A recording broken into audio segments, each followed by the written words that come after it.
right, so we're jumping right in with our next chapter. It's 13.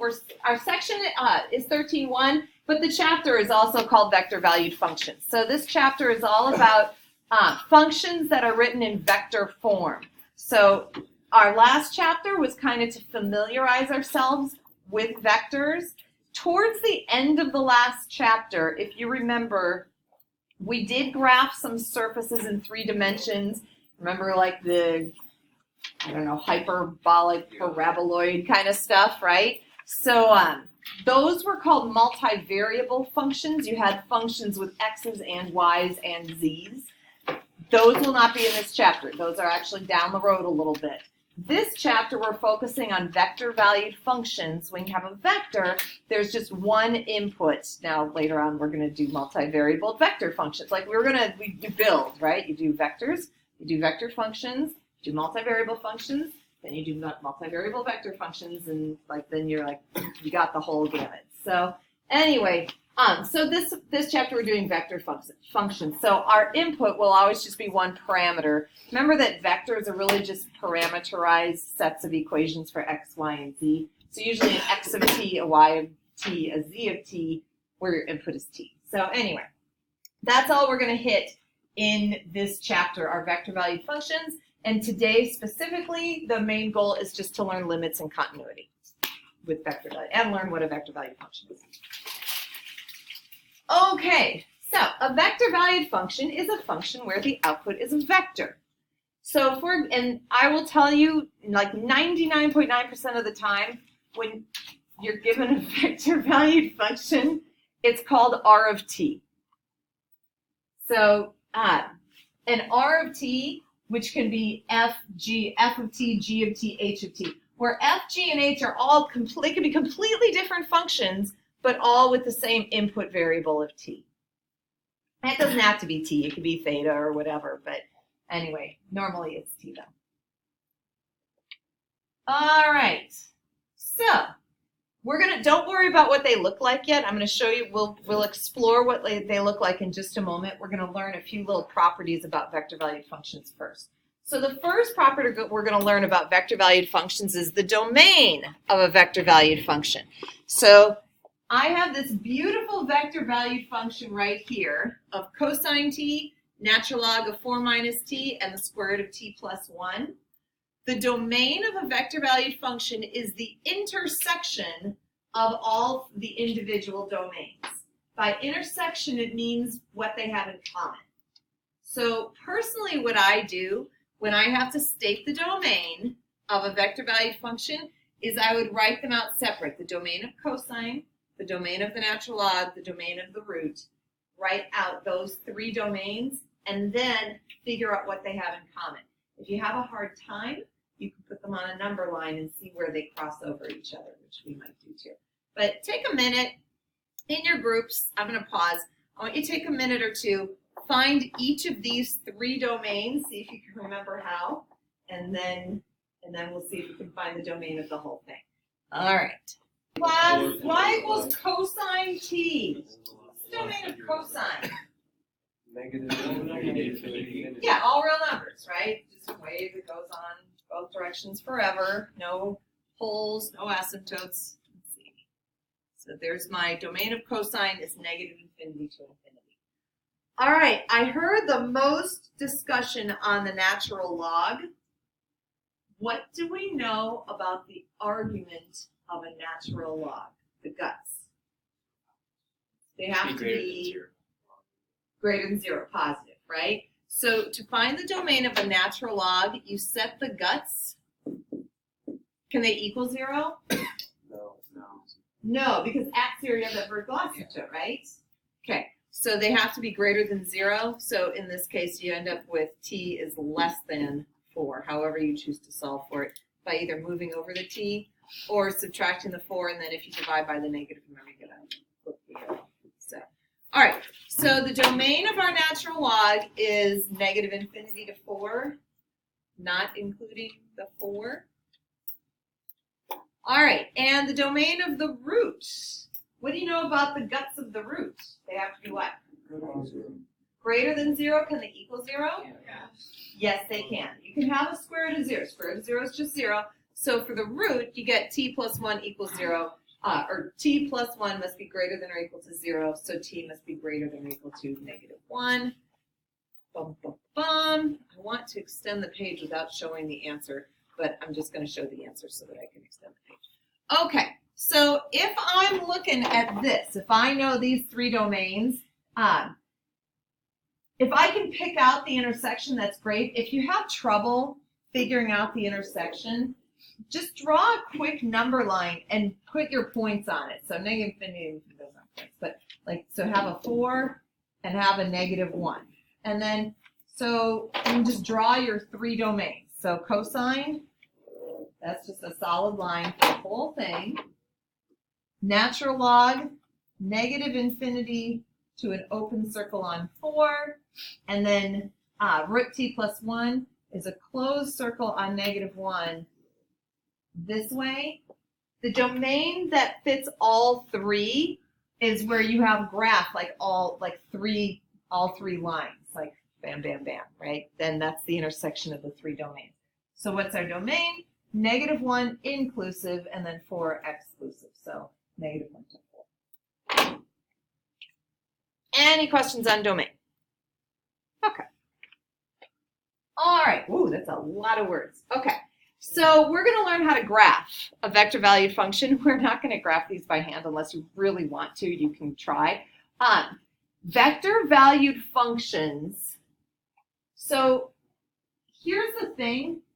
This, like the input for t, when you say you input a t, like say you input a 0, right? So if we input a 0, so we get the cosine of 0, which of course is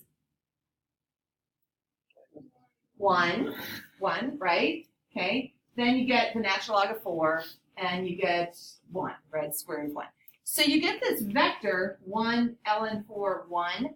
1 ln 4 1. That's like an x, y, z. That's a coordinate, right? Except in this case, it's a vector with that direction. But the way that when we graph them, we treat it, because you're right, technically they could be anywhere in the world. But we treat it as though the vectors are all coming out of the origin, and then they land at that ordered triple. So at t equals 0, you get this vector coming out of the origin that lands at the point 1 ln 4 1, right? And then at t equals 2, you get something else, and at t equals 5, you get something else, right? You connect the dots, and you get these kind of like wires of functions. It's like a string of points connected together that in 2 space, you string points together, you get a curve, but in 3 space, you get a curve, but it can go in like all 3 dimensions, right? All 3 directions. So anyway, so we're going to learn how to graph these. So here's what I want you to do. Go ahead and open up your laptops and open up Grapher.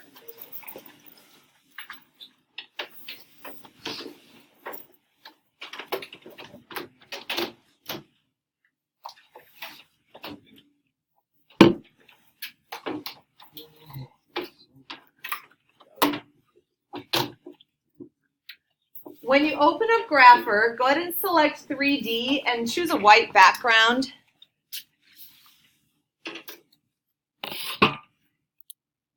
And don't actually graph anything yet. 3D.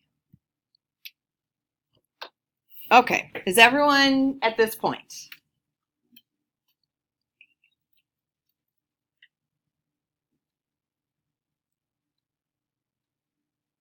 The way you enter a vector valued function is in this lower left-hand corner. See the little plus sign? Backing up. So I was just told that I didn't have my recording going. Did I have it going when we went over the domain problem? Can you try to click the plus for the graph? It shut it off. Oh, okay. 2 seconds. Yeah, here. It must have hit pause. Okay. So, hi everybody. So you go new equation from template. This is really for Ben. Okay. Okay. All right. So we're just going to do one of them. So I'm going to do cosine. Oh, I think I started with sine. That's okay. We'll do cosine t and then sine t. All right, and then if you keep 0, 0, you get a graph that's flat in the xy plane. In this case, it's this lovely circle, the unit circle. Have you really? That's awesome. Notice a little note, because this is going to come up later today. If you change this to a 3 and a 3, you get to click on this, change it to. All right. Okay.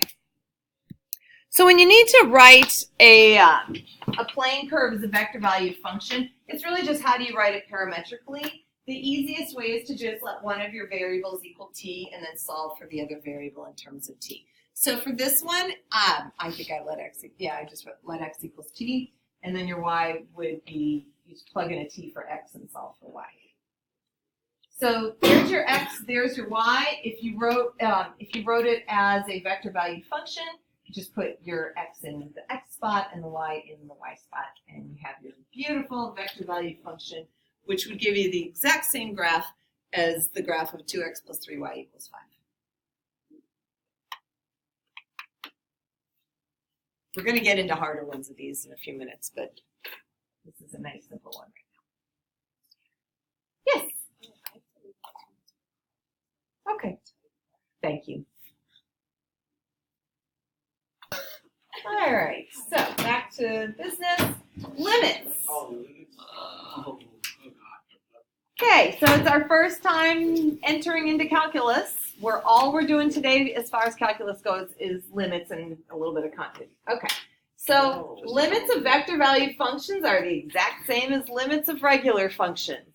So you just find the limit of each component separately. So note, if the limit of one component doesn't exist, then the limit as a whole doesn't exist. But basically, you're just going to find the limit of each component separately. I'm very curious to see if you remember how to find the limit of the middle function. I know you can find the limits of the e functions. So take 30 seconds and see if you can find these limits. E's, you can just plug in the 0, right? What's e to the 0? 1. Oops. Oops. Anything to turn.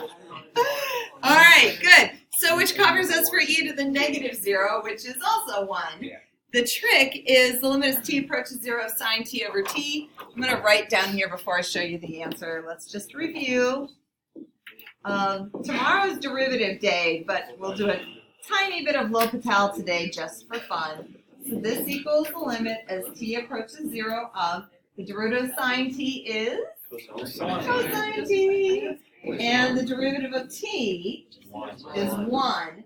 When you plug in your 0, the cosine of 0, we all know, is 1. So this limit is 1, which means that your limit is just the vector 1, 1, 1.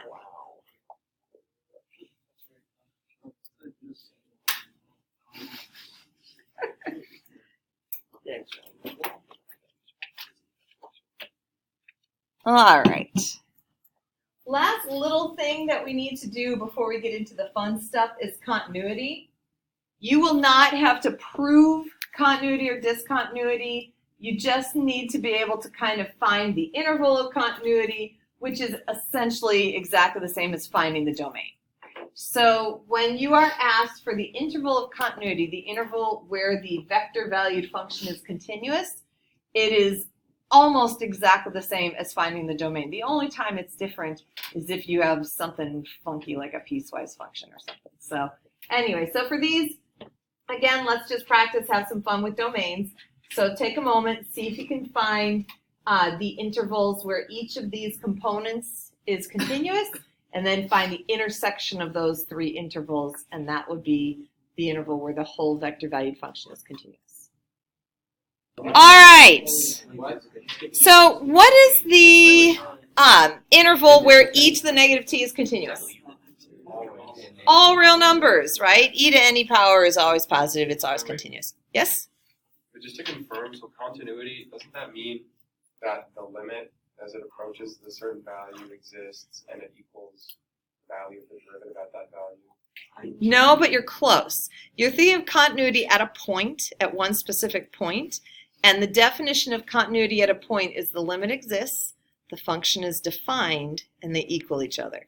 So no derivatives required for continuity. Is that differentiable? That would, well, now your differentiability is no sharp turns, no vertical tangents, and the function's continuous. But we are not doing continuity at a point. We're doing just continuity in general over intervals. So you don't have to do all of that proving. You're really just finding domain. Yeah, that's all that you're doing right now is just finding domain. Most of the time, the interval where a function is continuous is exactly the same as the domain. The only time it's not is if there's a forced change, like on a piecewise function where we force a jump, where the domain is like could still be all reals. Like if I have a function, here, I'll do it on here.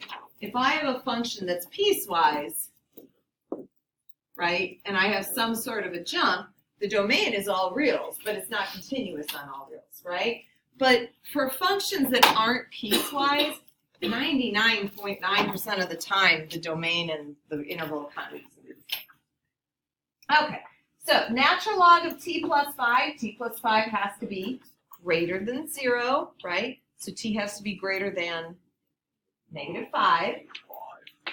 Square root of negative t has to be greater than or equal to 0, which means t has to be less than or equal to 0. So we end up with, when you put them all, I don't know if I put them all separate, yep, shoot. Okay, so I put those all together. If you want me to do it on a big number line real quick. So we get, and we have a -5 and we have a 0. So the first guy, all reals. The second guy, open circle on -5 to infinity. And the last guy, -infinity to 0, close circle. So what's our interval of continuity? -5 to 0. Open on -5, closed on 0. Okay, any questions on that? Good. Okay, here comes the fun stuff.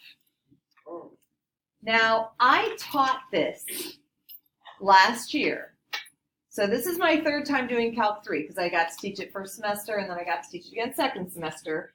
And it wasn't until the middle or end of second semester that all of a sudden I had this epiphany of an easier way to do these problems. I had been making them so complicated for everybody. And then all of a sudden I'm like, oh my gosh, I could have made these so much easier for everybody. Now, the problem is when I was looking over this lesson, last year, when I had the epiphany, I went into my lesson and typed it all up in words. So the explanation of the epiphany is enormous. Like it's just like tons and tons and tons and tons and tons and tons of words.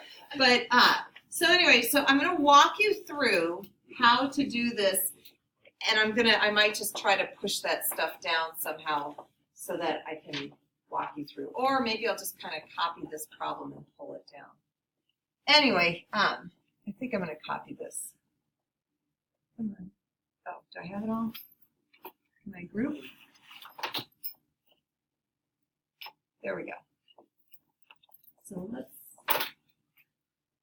pull this down.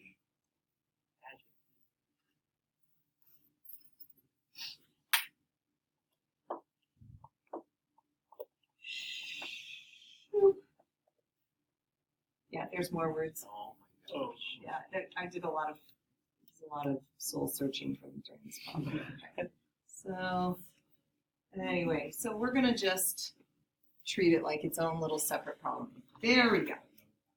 Okay, so what we need to do is we need to write a vector valued function to represent this graph. It's a directed graph. And so now it's actually it's 3 separate graphs. It's 3 separate vector valued functions. So you're going to have an r sub 1, an r sub 2, and an r sub 3. All of these are in 2 dimensions. So you're just having an x component and a y component, no z component for any of these. So what I want you to do is take 1 minute in your groups and find, ignoring like t's or anything, just find the equations of these 3 lines, just y and x like you normally would. See if you can figure out point, slope, find the equations of these three lines. Take a minute and do that.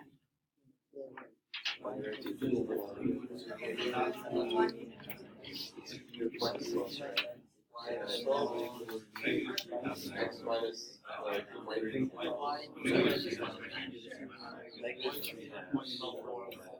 the y intercept.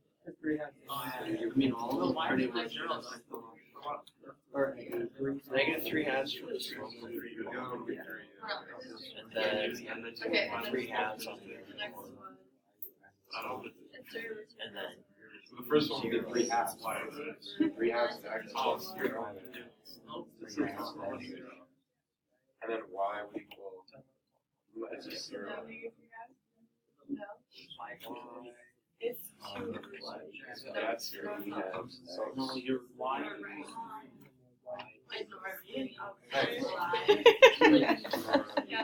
y Let him have his own train. down 3. So negative 3 halves to x.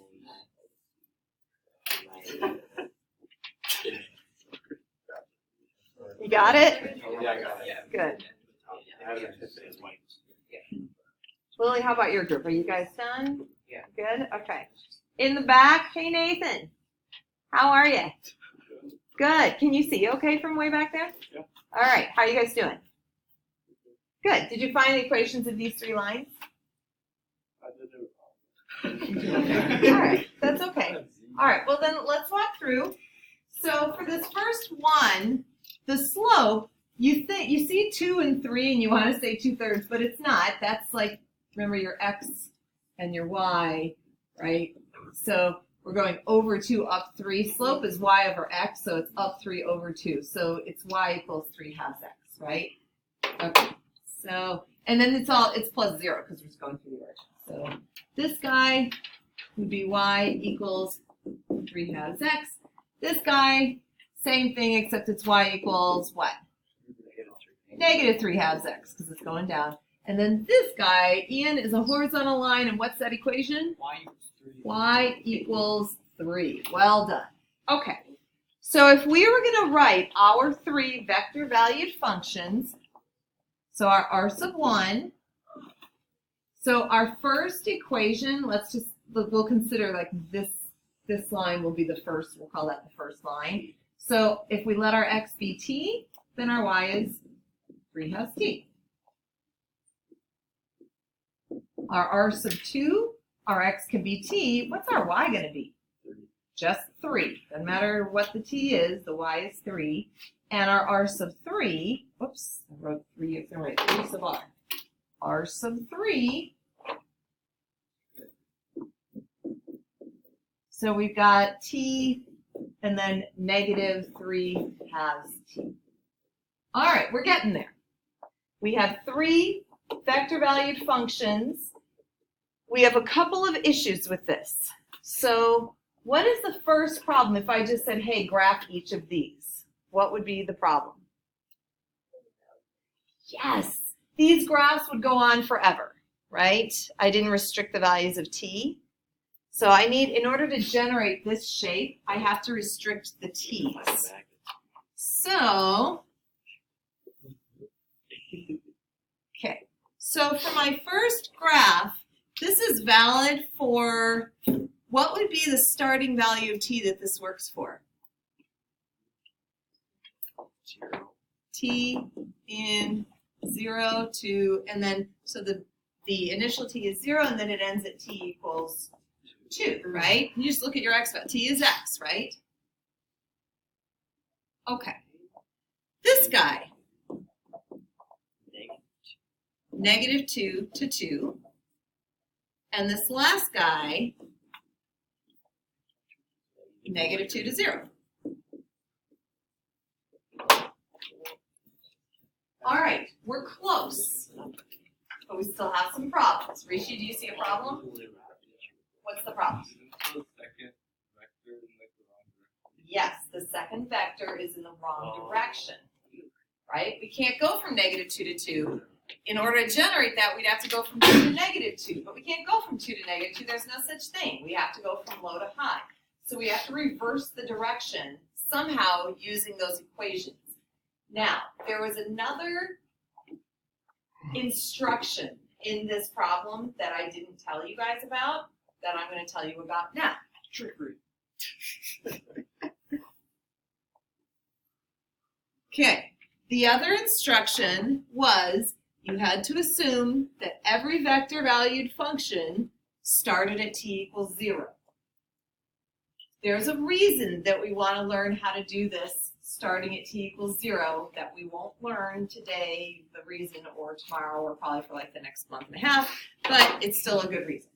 And you'll see it someday. We'll get to it this semester.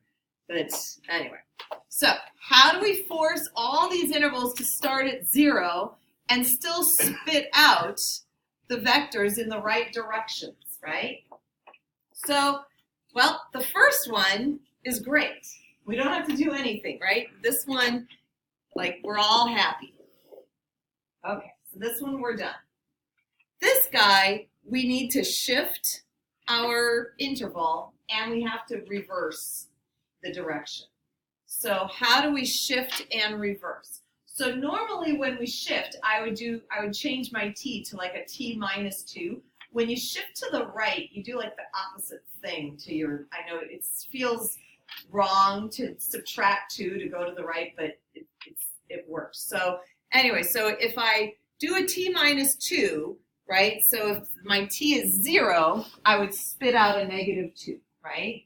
If my t is, 1, I spit out a negative 1. If my t is 2 or whatever, right? And that works, except I'm going that way. So instead of a t minus 2, to switch the direction, I'm going to go 2 minus t. And I'm going to multiply it by a negative 1. And that's going to like, whoa, whoa. Okay, so let's see. I'm going to give you guys time to chew on this. So r sub 2.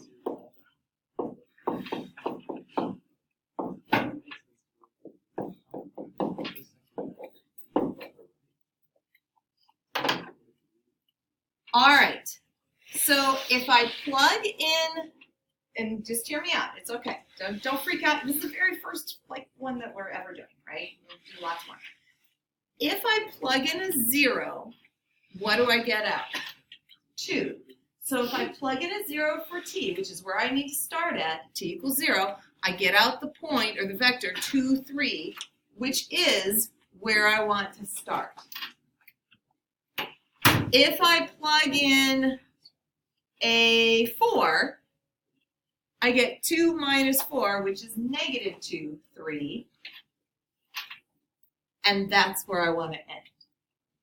So what happens is, if I want to shift to the right, I would do a t minus 2. Like I want to shift from negative 2 to 2 to like 0 to 4. Like add 2 to all of these, right? So if I want to add 2 to my interval, I got to subtract 2 from my t here. But then, if I want to reverse the direction, I multiply it by negative 1 to flip it around. So this now is my new r sub 2. R sub 3. So take a close look. Do I have to reverse the direction of r sub 3? No. It starts at negative 2, it goes to 0, it's going low to high, it follows the correct direction. All I need to do is shift this. Instead of going from negative 2 to 0, I need to shift it, so I need it to go from 0 to 2. I want you guys to see if you can figure out how to shift it and then check, like plug in the values of t you think it's going to be and see if you get out the right points.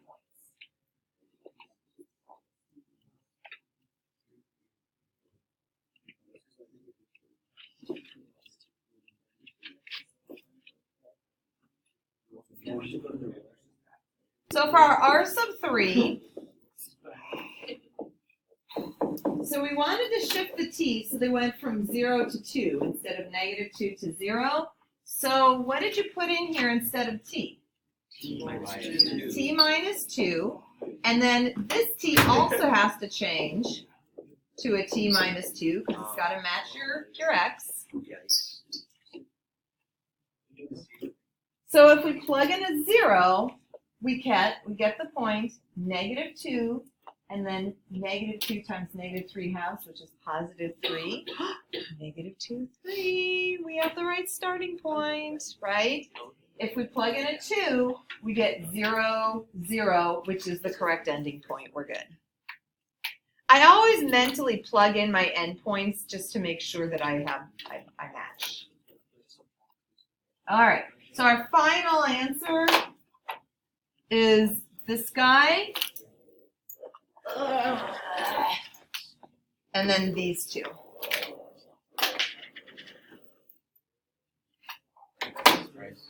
Yes. So to shift the interval, you need to like subtract it by like the number I shifted by. If you're shifting to the right, you subtract that number, and if you're shifting to the left, you add that number. Yeah, it's a flip it. You multiply it by 3 to 1. You're welcome.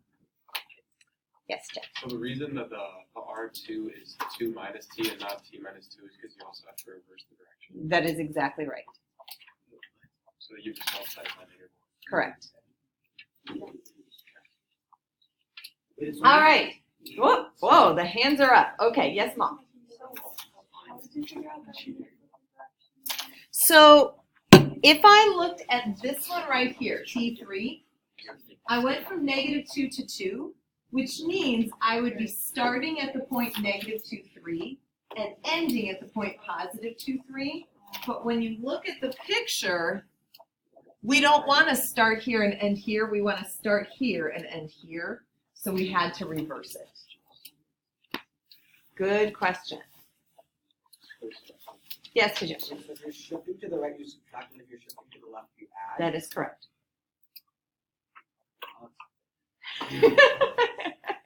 You know what? If you have trouble, you can always test to see if it works by just plugging the numbers in and see if it spits out the correct starting and ending points for what you need. And then you only multiply by negative 1 when you want to reverse the direction. That is correct. And all of this, by the way, is in this easy to read paragraph, right? Yeah. So I don't know where the questions are because it's like nothing but simple. Yes. How did you used to teach it? I don't know if I want to show you because I don't want to confuse you. We used to make a 3-part table with a T, an X, and a Y. It's too. I don't want to teach it. It's just too confusing. Okay. Yes. So because the requirement from the very beginning of the problem was we wanted all intervals to start at 0. Right? And the interval for R sub 3 that we found initially started at negative 2. So will there be problems that we do where there won't be a requirement that says that you should start at 0?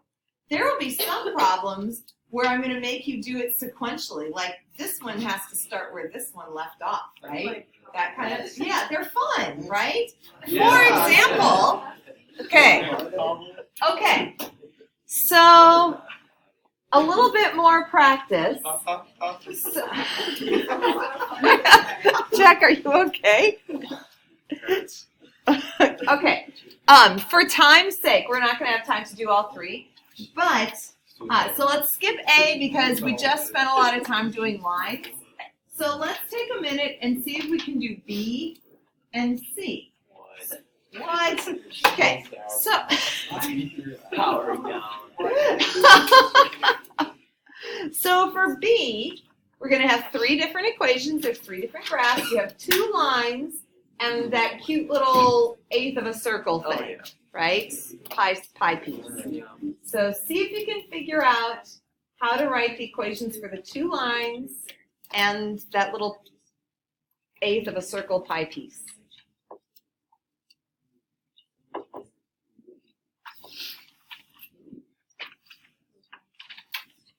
Okay.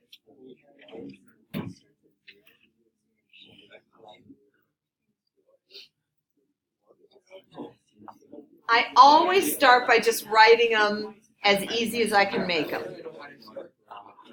All right, do you want me to help? Because we're low on time anyway. So for B, our R sub 1 would be this. We're just doing this one right here, right? Yeah. So we start at 0. We want to end over here at 10. And it's just a line, y equals 0, right? So this would just be the function t comma 0 for t in the interval from 0 to 10.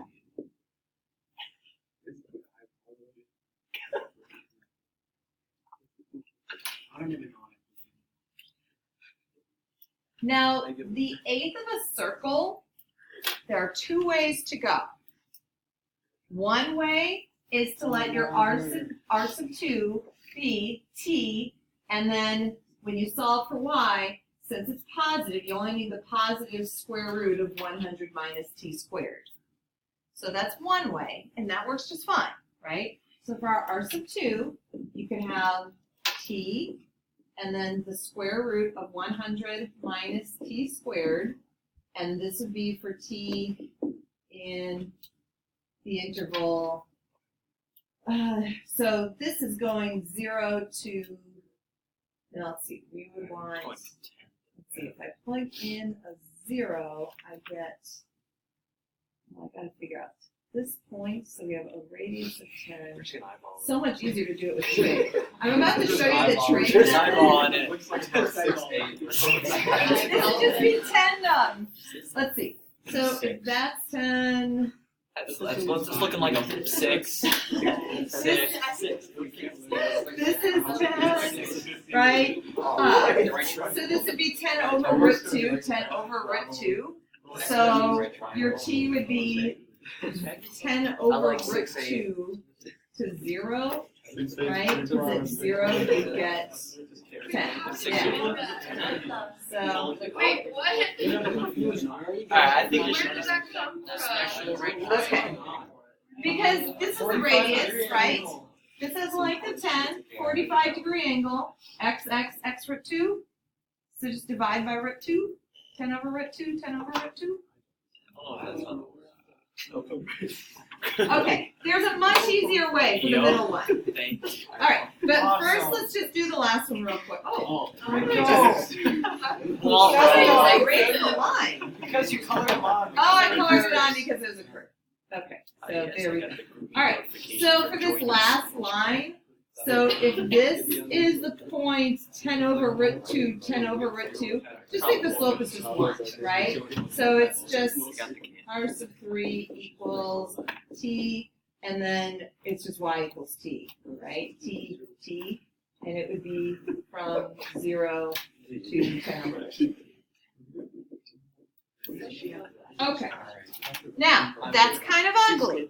There is an, and we're not done because we got to shift and get everything all like reversed properly and stuff. But yes. For the second one, would it one of the entries have to be 10?